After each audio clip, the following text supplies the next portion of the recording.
உலக புகழ்பெற்ற மருத்துவர் தாமஸ் லயனல் ஹார்டி அவர்களுடைய வாழ்க்கை வரலாறு தான் நம்ம இந்த வீடியோவில் பார்க்க போகிறோம். 1887 ஏப்ரல் 15 அன்னைக்கு இங்கிலாண்டில் இருக்கிற ஈஸ்ட் மிட்லாண்ட்ஸோடைய நாட்டிங்ஹாம்ஷயரில் இருக்கிற மேன்ஸ்ஃபீல்டில் பிறக்கிறார் தாமஸ் லயனல் ஹார்டி. இவருடைய அப்பாவான டிபி ஹார்டி ஒரு ரெவரண்டாக இருந்திருக்கிறாங்க. அதாவது ஒரு தேவாலயத்தில் உயர் பொறுப்பில் இருந்திருக்கிறாங்க. இவருடைய குடும்பம் நல்ல நிலையில் வாழ்ந்து வந்திருக்கிறாங்க. தாமஸ் லயனல் ஹார்டிக்கு குழந்தை பருவத்திலிருந்தே இவருடைய அப்பா நல்லொழுக்கத்தையும் இறையியலையும் வீட்டிலிருந்தே போதித்து வந்தாங்க. இதன் காரணமாக சிறு வயதிலிருந்தே தாமஸ் லயனல் ஹார்டி ஒரு ஒழுக்கமுள்ள குழந்தையாகவும் இறை நம்பிக்கையுள்ள குழந்தையாகவும் வளர ஆரம்பிச்சிருந்தாங்க. இந்த நிலையில் 1892ஆம் ஆண்டு தாமஸ் லயனல் ஹார்டிக்கு 5 வயது இருக்கும்போது இவருடைய அப்பா இவரை படிக்க வைக்கிறதுக்காக அந்த மேன்ஸ்ஃபீல்டிலேயே இருக்கக்கூடிய ஒரு லோக்கல் ஸ்கூலில் இவரை சேர்த்துட்றாங்க. அது ஒரு பாரிஸ் ப்ரிப்பரட்டரி ஸ்கூலாக இருந்தது. அதாவது அந்த லோக்கல் ஸ்கூலானது ஒரு தேவாலயத்தின் மூலமாக நடத்தப்படக்கூடிய ப்ரிப்பரட்டரி ஸ்கூலாக இருந்தது. மேலும் அங்கு 8th கிரேட் வரைக்கும் படிக்கிறதுக்கு உண்டான ஃபெசிலிட்டிஸ் இருந்தது. ஸோ அங்கு சேர்ந்து தாமஸ் லயனல் ஹார்டி இவருடைய ஆரம்ப கல்வியை படிக்க ஆரம்பிச்சிருந்தாங்க. ஆரம்ப கல்வியின் போது தியாலஜி, இறையியல், அரித்மெட்டிக், எண்கணிதம் போன்ற பாடங்களை தாமஸ் லயனல் ஹார்டி படித்து வந்தாங்க. இதுக்கப்புறமா ஃபிலாசபி, தத்துவம், ஹிஸ்ட்ரி, வரலாறு, லிட்ரேச்சர், இலக்கியம் இது போன்ற கிளாசிக்கல் எஜுகேஷனையும் தாமஸ் லயனல் ஹார்டி படித்து வந்தாங்க. பின்னர் 1897ஆம் ஆண்டு இவருடைய 10 வயதில் தாமஸ் லயனல் ஹார்டி இவருடைய ஆரம்ப கல்வியை முடிச்சிடுறாங்க. இதுக்கப்புறமா அந்த மேன்ஸ்ஃபீல்டில் இருக்கிற அந்த லோக்கல் ஸ்கூலில் 8th கிரேட் வரைக்கும் படிக்கிறதுக்கு உண்டான ஃபெசிலிட்டிஸ் இருந்தனால தொடர்ந்து அங்கே இவருடைய 6th கிரேடில் இருந்தும் தாமஸ் லயனல் ஹார்டி படித்து வந்தாங்க. பின்னர் இறுதியாக 1900ஆம் ஆண்டு இவருடைய 13 வயதில் தாமஸ் லயனல் ஹார்டி இவருடைய 8th கிரேடையும் முடிச்சிடுறாங்க அந்த பாரிஸ் ப்ரிப்பரட்டரி ஸ்கூல்ல இருந்து. இதுக்கப்புறமா இவருடைய அப்பா இவருடைய உயர்கல்விக்காக இந்த இங்கிலாண்டில் இருக்கிற ஈஸ்ட் மிட்லாண்ட்ஸோடைய நாட்டிங்ஹாம்ஷயரில் இருக்கிற மேன்ஸ்ஃபீல்டில் இருந்து அதே இங்கிலாண்டோடைய ஆக்ஸ்ஃபோர்ட்ஷயரில் இருக்கிற ரேட்லிக்கு இவரை அனுப்புகிறாங்க. குறிப்பாக அந்த ரேட்லியில் இருக்கக்கூடிய ரேட்லி காலேஜ் அப்படின்ற ஒரு பப்ளிக் ஸ்கூலில் இவரை சேர்த்துடுறாங்க. இந்த ரேட்லி காலேஜ் அப்படின்றது ஒரு ஹை ஸ்கூல்.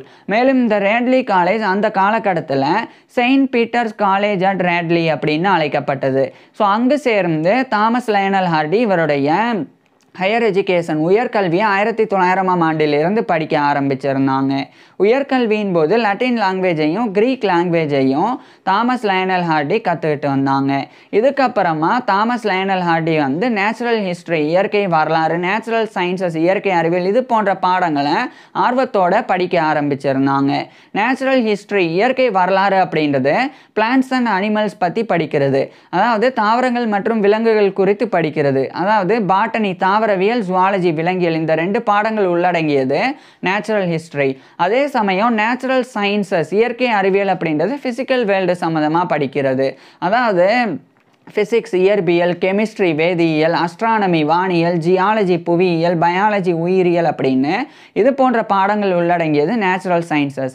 ஸோ இவர் நேச்சுரல் ஹிஸ்ட்ரி, நேச்சுரல் சயின்சஸ் 2 பாடங்களையும் ரொம்ப ஆர்வத்தோட தாமஸ் லயனல் ஹார்டி படித்து வந்தாங்க. இதுக்கப்புறமா 1904ஆம் ஆண்டு இவருடைய 17 வயதில் தாமஸ் லயனல் ஹார்டி அந்த ரேட்லி காலேஜில் இருந்து இவருடைய ஹையர் எஜுகேஷனை முடிச்சிடுறாங்க. முடிச்சதுக்கப்புறமா அதே ரேட்லி காலேஜில் Thomas Lionel Hardy pre matriculation study பண்ண ஆரம்பிக்கிறாங்க. இது பிஃபோர் காலேஜ் ப்ரிப்பரட்டரி கோர்ஸ் அப்படின்னு அழைக்கப்படும். அதாவது காலேஜ் ஜாயின் பண்ணி படிக்கிறதுக்கு முன்னாடி படிக்கக்கூடிய ஒரு 1 இயர் கோர்ஸ் தான் இது. இது 6th form education, A class education அப்படின்னு கூட அழைக்கப்படும். ஸோ அதை எடுத்து தாமஸ் லயனல் ஹார்டி அடுத்த ஓராண்டு அதே ரேட்லி காலேஜில் படிக்கிறாங்க. இறுதியாக 1905ஆம் ஆண்டு இவருடைய 18 வயதில் தாமஸ் லயனல் ஹார்டி அந்த pre matriculation study before college preparatory course அப்படின்ற 1 இயர் கோர்ஸையும் இவர் கம்ப்ளீட் பண்ணிடுறாங்க. இதுக்கப்புறமா தாமஸ் லயனல் ஹார்டியோடைய அப்பா இவருடைய அண்டர் கிராஜுவேட் ஸ்டடீஸுக்காக இவரை இந்த இங்கிலாண்டோடைய ஆக்ஸ்ஃபோர்ட்ஷயரில் இருக்கிற ரேட்லியிலிருந்து அதே இங்கிலாண்டோடைய கேம்பிரிட்ஜரில் இருக்கிற கேம்பிரிட்ஜுக்கு அனுப்புகிறாங்க. குறிப்பாக அங்கே இருக்கக்கூடிய செல்வின் காலேஜ் கேம்பிரிட்ஜில் இவரை சேர்த்துடுறாங்க. இந்த செல்வின் காலேஜ் கேம்பிரிட்ஜ் அப்படின்றது அந்த காலகட்டத்தில் Selwyn college university of Cambridge அப்படின்னு அழைக்கப்பட்டது. இது யூனிவர்சிட்டி ஆஃப் கேம்பிரிட்ஜோடைய ஒரு கன்ஸ்டிடியூவன்ஸ் காலேஜ். அதாவது யூனிவர்சிட்டி ஆஃப் கேம்பிரிட்ஜோடைய ஒரு அங்கம் தான் இந்த செல்வின் காலேஜ் கேம்பிரிட்ஜ் அப்படின்றது. இங்கே படித்தா யூனிவர்சிட்டி ஆஃப் கேம்பிரிட்ஜில் இருந்து தான் டிகிரி வழங்கப்படும். ஸோ அங்கே 1905ஆம் ஆண்டு தாமஸ் லயனல் ஹார்டி வந்து ஜாயின் பண்ணி அண்டர் கிராஜுவேட் ஸ்டடீஸ் பண்ண ஆரம்பிக்கிறாங்க. குறிப்பாக இவர் வந்து bachelor of arts BA degree வந்து பண்ண ஆரம்பிக்கிறாங்க. அதில் கெமிஸ்ட்ரி, வேதியியல், பயாலஜி, உயிரியல் இந்த 2 பாடங்களை மேஜர் சப்ஜெக்ட்ஸாக எடுத்து இவர் படித்து வந்தாங்க. அதாவது கெமிஸ்ட்ரி, பயாலஜிலாம் எப்படி பேச்சுலர் ஆஃப் ஆர்ட்ஸில் இருக்குது அப்படின்னா, அந்த காலகட்டத்தில் பிஏ பேச்சுலர் ஆஃப் ஆர்ட்ஸில் தான் கெமிஸ்ட்ரி, பயாலஜி மட்டும் இல்லாமல் physics, astronomy, zoology, geology, botany அப்படின்னு இது போன்ற பாடங்களும் இருந்தது. ஸோ இவர் வந்து தொடர்ந்து அந்த பிஏ வந்து படித்து வந்தாங்க. இந்த நிலையில தான் தாமஸ் லயனல் ஹார்டிக்கு மருத்துவம் படிக்கணும், மருத்துவர் ஆகணும் அப்படின்ற அந்த ஒரு எண்ணம் ஏற்படுது. இதன் காரணமாக இவர் வந்து இவருடைய அண்டர் கிராஜுவேட் ஸ்டடீஸுக்கு அப்புறமா மருத்துவம் படிக்கணும் அப்படின்னு முடிவு செஞ்சிடறாங்க. பிறகு 1909ஆம் ஆண்டு இவருடைய 22 வயதில் தாமஸ் லயனல் ஹார்டி வந்து இவருடைய பிஏ பேச்சுலர் ஆஃப் ஆர்ட்ஸ் வந்து செல்வின் காலேஜ் கேம்பிரிட்ஜில் இருந்து முடிச்சிடுறாங்க. முடிச்சதுக்கப்புறமா இந்த இங்கிலாந்தில் இருக்கிற கேம்பிரிட்ஜில் இருந்து அதே இங்கிலாந்தில் இருக்கிற லண்டனுடைய ஃபிட்ஸ்ரூவியாவுக்கு 1909ஆம் ஆண்டு இவர் வந்து போகிறாங்க. இவருடைய அப்பா மூலமாக அனுப்பப்படுறாங்க. அந்த ஃபிட்ஸ்ரூவியாவில் அந்த காலகட்டத்தில் இருந்த மிடில் செக்ஸ் ஹாஸ்பிட்டல் அப்படின்ற ஒரு பெரிய டீச்சிங் ஹாஸ்பிட்டல், அங்கே இவர் வந்து ஜாயின் பண்ணுறாங்க.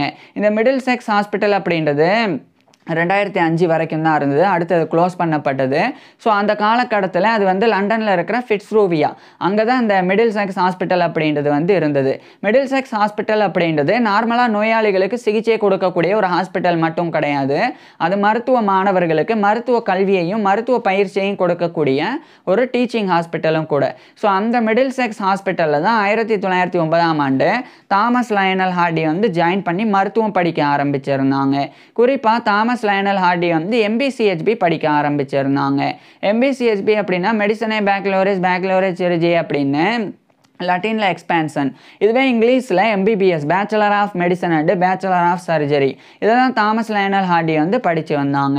மருத்துவ கல்வியின் போது மருத்துவ பாடத்திட்டங்களாக தான் மெடிக்கல் கரிக்குலமாக இவர் வந்து மெட்டீரியா மெடிக்கா, மருந்துகளினுடைய பண்புகள் குறித்து படிக்கிறது, பெத்தாலஜி, நோயியல், கிளினிக்கல் மெடிசன், மருத்துவம், ஃபிசியாலஜி, உடலியல், சர்ஜரி, அறுவை சிகிச்சை, அனாட்டமி, உடற்கூறியல், ஃபார்மகாலஜி, மருந்தியல், அப்சட்ரிக்ஸ், மகப்பேறு மருத்துவம் அதாவது பிரசவம் பார்க்குறது, கைனகாலஜி, பெண் நோயியல், டிசீசஸ் ஆஃப் சில்ட்ரன் அது இன்றைய காலகட்டத்தில் பீடியாட்ரிக்ஸ் அப்படின்னு அழைக்கப்படுது. ஸோ குழந்தை மருத்துவம்.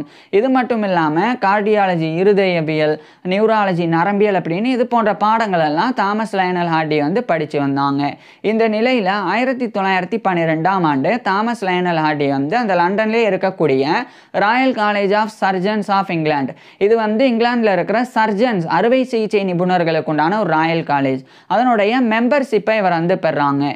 So member of the royal college of surgeons MRCS அப்படின்ற மெம்பர்ஷிப் 1912ஆம் ஆண்டு இவருடைய 25 வயதில் தாமஸ் லயனல் ஹார்டி பெறாங்க. அது மட்டும் இல்லாமல் அதே லண்டனில் இருக்கிற royal college of physicians of London அதனுடைய லைசன்ஸையும் இவர் பெறாங்க. இந்த லைசன்ஸ் பெறதும் மெம்பர்ஷிப் பெறதெல்லாம் சர்ஜரியிலையும் மெடிசன்லையும் டிப்ளமோ பெற்றதுக்கு சமம். So licentiate of the royal college of physicians LRCP அப்படின்ற லைசன்ஸை 1912ஆம் ஆண்டு இவர் வந்து பெறாங்க. இந்த RCP royal college of physicians அப்படின்றதும் லண்டனில் இருக்கிற ஃபிசிசியன்ஸ் மருத்துவர்களுக்கு உண்டான ஒரு ராயல் காலேஜ். ஸோ இதெல்லாம் பெற்றதுக்கு அப்புறமா தாமஸ் லயனல் ஹார்டி வந்து மிடில் செக்ஸ் ஹாஸ்பிட்டலில் படிச்சுட்டு இருக்கும்போதே இந்த இங்கிலாந்துடைய லண்டனில் இருக்கிற ஃபிட்ஸ்ரூவியால இருந்து மறுபடியும் இங்கிலாந்துடைய கேம்பிரிட்ஜில் இருக்கிற கேம்பிரிட்ஜுக்கு போய் யூனிவர்சிட்டி ஆஃப் கேம்பிரிட்ஜ் மெடிக்கல் ஸ்கூலில் ஜாயின் பண்ணி MBCHBயை இவர் வந்து 1913ஆம் ஆண்டு கம்ப்ளீட் பண்ணுறாங்க. ஸோ 1913ஆம் ஆண்டு இவருடைய 26 வயதில் தாமஸ் லயனல் ஹார்டி வந்து இவருடைய MBCHB மெடிசனே பேக்லோரேஜ் சிர்ஜி அப்படின்ற MBBS bachelor of medicine and bachelor of surgery இந்த டிகிரியை வந்து பெற்றுறாங்க. இப்போ தாமஸ் லயனல் ஹார்டி வந்து MBCHB அதாவது MBBS டிகிரி பெற்ற உடனே இவர் ஒரு மருத்துவராக நோயாளிகளுக்கு சிகிச்சையெல்லாம் கொடுக்க முடியாது.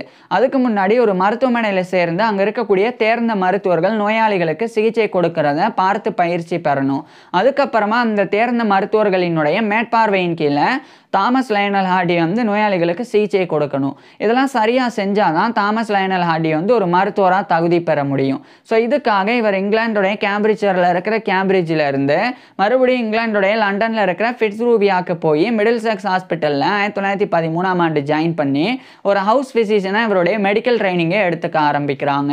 அதுக்கப்புறமா அதே லண்டனில் இருக்கிற ப்ளூம்ஸ்பெரி அங்கே இருக்கிற கிரேட் ஆர்மண்ட் ஸ்ட்ரீட் ஹாஸ்பிட்டல் அப்படின்ற ஒரு சில்ட்ரன்ஸ் ஹாஸ்பிட்டல், அது அந்த காலகட்டத்தில் ஹாஸ்பிட்டல் ஃபார் சில்ட்ரன் அப்படின்னு அழைக்கப்பட்டது. ஸோ அங்கே வந்து இவர் வந்து ஜாயின் பண்ணி அந்த கிரேட் ஆர்மண்ட் ஸ்ட்ரீட் ஹாஸ்பிட்டல்லையும் தாமஸ் லயனல் ஹார்டி வந்து மெடிக்கல் ட்ரைனிங் வந்து குழந்தை மருத்துவத்தில் மெடிக்கல் ட்ரைனிங் வந்து எடுத்துக்கிட்டு வந்தாங்க. இந்த நிலையில் 1914ஆம் ஆண்டு இவருடைய 27 வயதில் தாமஸ் லயனல் ஹார்டி வந்து எலிசபெத் எடித் கிளார்க் ரிச்சி அப்படின்ற ஒரு பெண்ணை வந்து திருமணம் பண்ணிக்கிறாங்க. திருமணத்துக்கு அப்புறமா இந்த 1914ஆம் ஆண்டு இவர் தாமஸ் லயனல் ஹார்டி வந்து திருமணம் பண்ணிக்கிறாங்க. திருமணத்துக்கு அப்புறமா தாமஸ் லயனல் ஹார்டிக்கும் இவருடைய மனைவியான எலிசபெத் கிளார்க் ரிச்சி ஹார்டி இவங்க 2 பேருக்குமே 3 ஆண் குழந்தைகள் ஒரு பெண் குழந்தை அப்படின்னு மொத்தமாக 4 குழந்தைகள் பிறந்தது. இது தாமஸ் லயனல் ஹார்டியோடைய பர்சனல் லைஃப் தனிப்பட்ட வாழ்க்கையாக இருந்தது. இதுக்கிடையில் இதே 1914ஆம் ஆண்டு அந்த ராயல் காலேஜ் ஆஃப் ஃபிசிஷியன்ஸோடைய மெம்பர்ஷிப்பையும் தாமஸ் லயனல் ஹார்டி வந்து பெறாங்க. ஏற்கனவே 1912 ராயல் காலேஜ் ஆஃப் சர்ஜன்ஸோடைய மெம்பர்ஷிப்பையும் ராயல் காலேஜ் ஆஃப் ஃபிசிஷியன்ஸோடைய லைசன்ஸையும் பெற்றாங்க.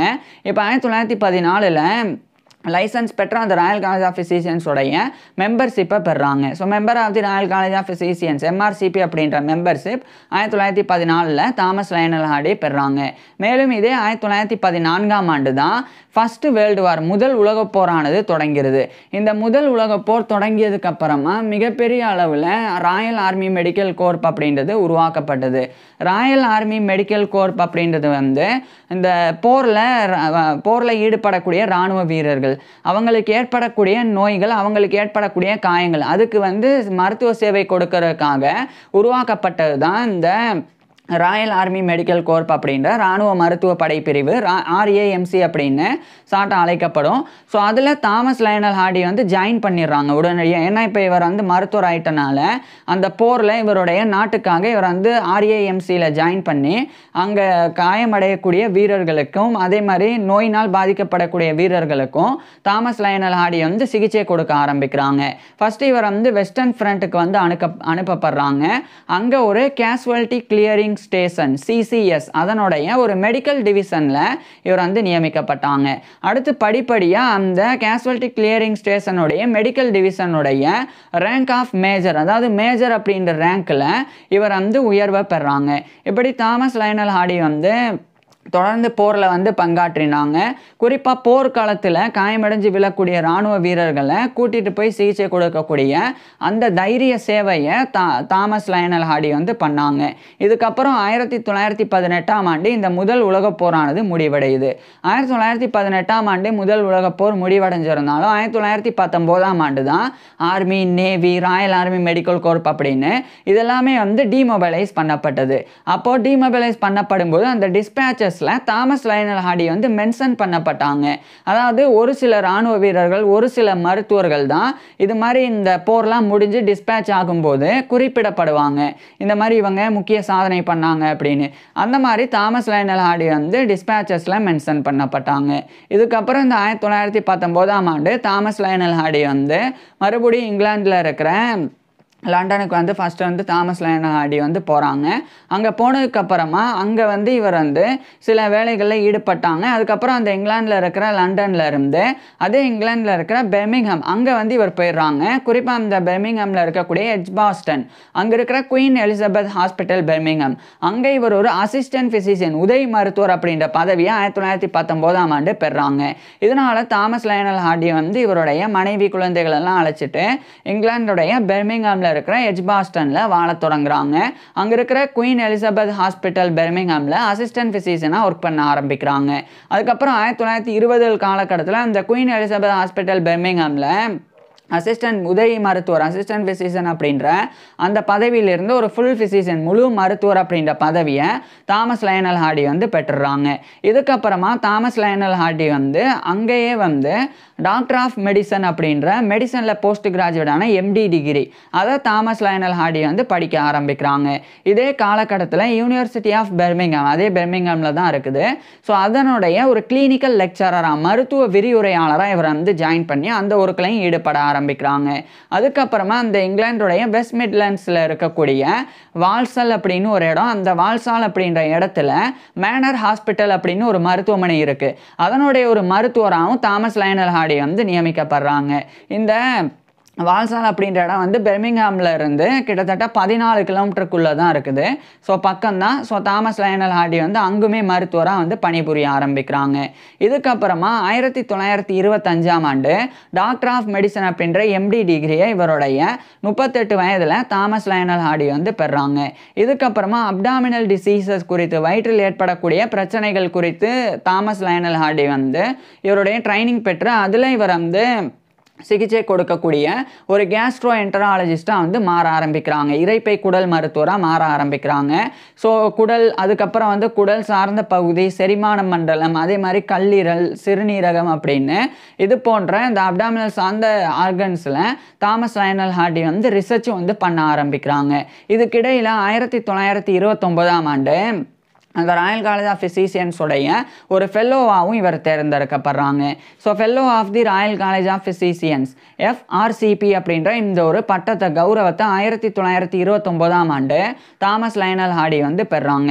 இதுக்கப்புறம் 1930 காலகட்டத்தில் Wesleyan and general assurance society அதனுடைய ஒரு சீஃப் மெடிக்கல் ஆஃபீஸராக இவர் நியமிக்கப்படுறாங்க. மேலும் ஒரு சீஃப் மெடிக்கல் அட்வைசராகவும் தாமஸ் லயனல் ஹார்டி வந்து நியமிக்கப்படுறாங்க.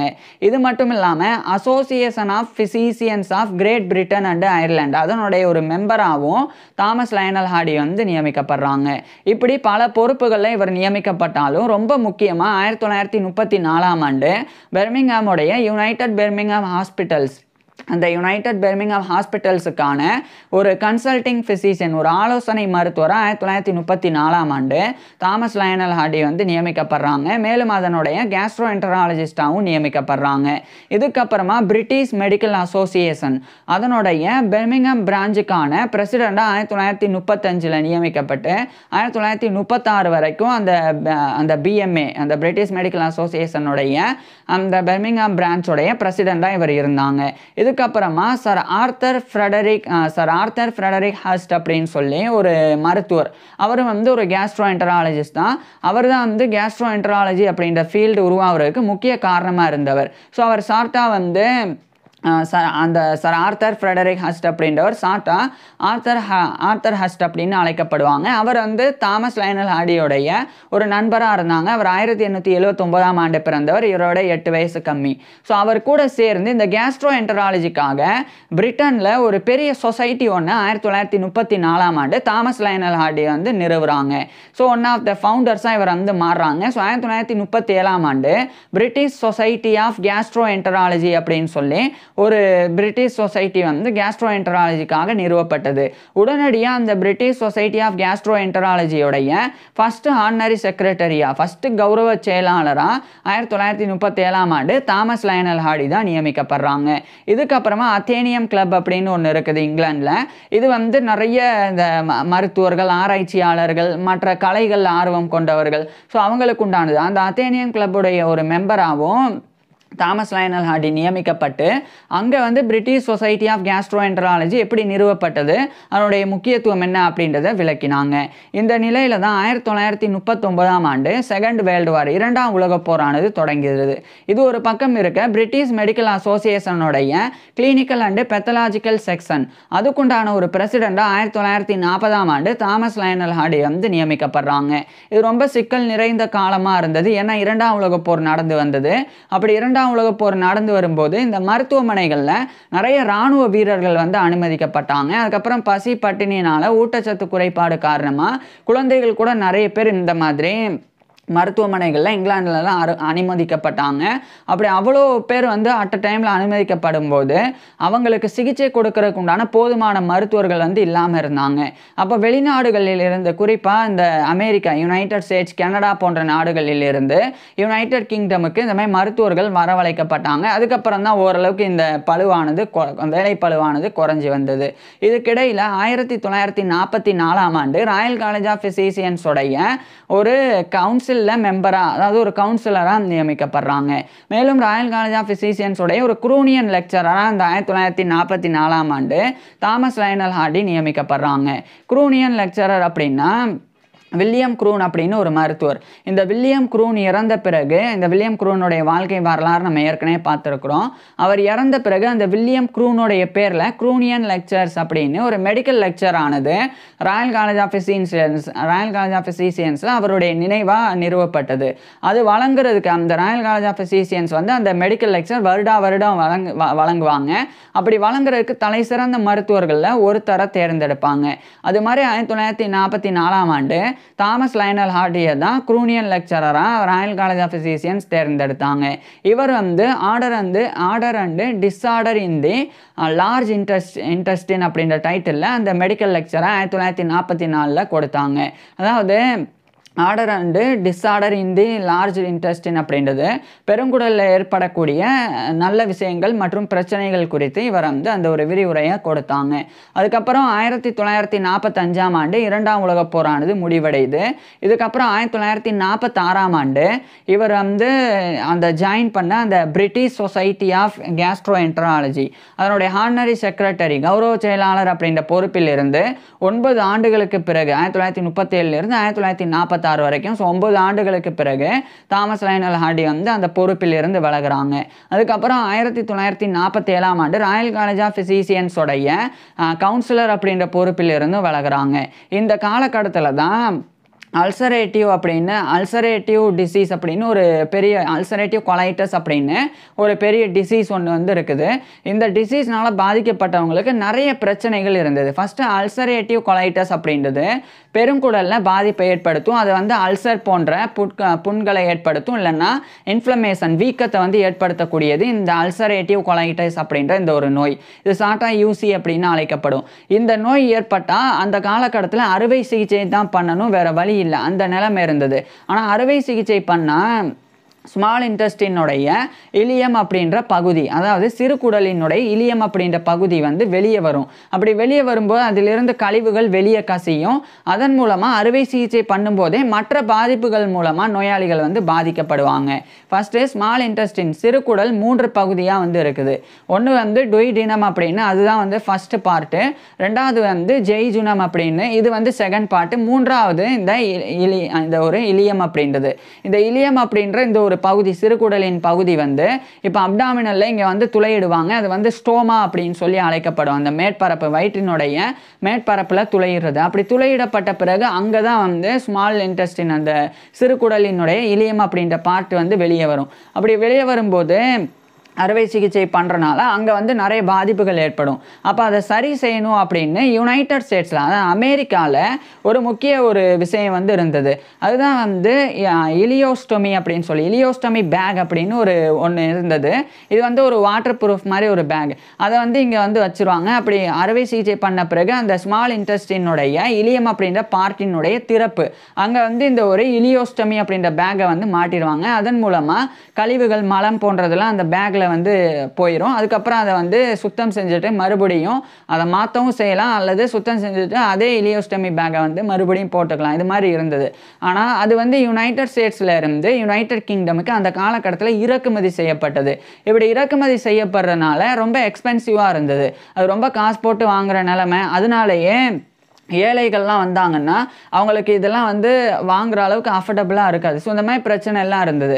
அது மட்டும் இல்லாமல் சரி நம்மளே உருவாக்குவோம் அப்படின்னு யுனைடெட் கிங்டம் தரப்பிலிருந்து அதை உருவாக்க ட்ரை பண்ணால் அது வந்து ரொம்ப சீக்ரெட்டாக இருந்தது. அது ரகசியமானதாகவும் அது எப்படி உருவாக்குறது அப்படின்றது தெரியாத வகையிலும் இருந்தது. ஸோ அப்போ தான் வந்து இந்த முக்கியமான சில மருத்துவர்கள் வந்து ஒருங்கிணைஞ்சாங்க. குறிப்பாக தாமஸ் லைனல் ஹார்டி வந்து ரொம்ப முக்கிய ஒரு மருத்துவராக இருந்தாங்க. இவர் கூட சேர்ந்து சில நபர்கள், அதில் வந்து கிளிஃபர்ட் ஹாக்கின்ஸ் அப்படின்னு ஒருத்தர், அதுக்கப்புறம் வில்லியம் ட்ரெவர் கூக் அப்படின்னு ஒருத்தர், அதுக்கப்புறமா பிரையன் அண்ட் ப்ரூக் அப்படின்னு இது போன்ற மருத்துவர்கள் அறுவை சிகிச்சை நிபுணர்கள்லாம் இவர் கூட ஜாயின் பண்ணாங்க.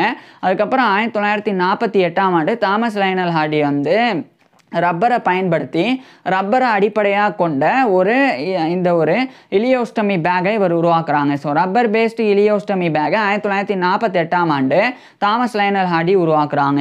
இது வந்து அமெரிக்காவில் உருவாக்கப்பட்டதை விட ரொம்ப எளிமையானதாகவும் ரொம்ப எஃபெக்டிவாக ரொம்ப வந்து நல்ல பயன்பாட்டில் இருக்கக்கூடியதாகவும் ஆகுது. ஸோ தாமஸ் லைனல் ஹார்டி 1948 இதை வந்து கண்டறிகிறாங்க.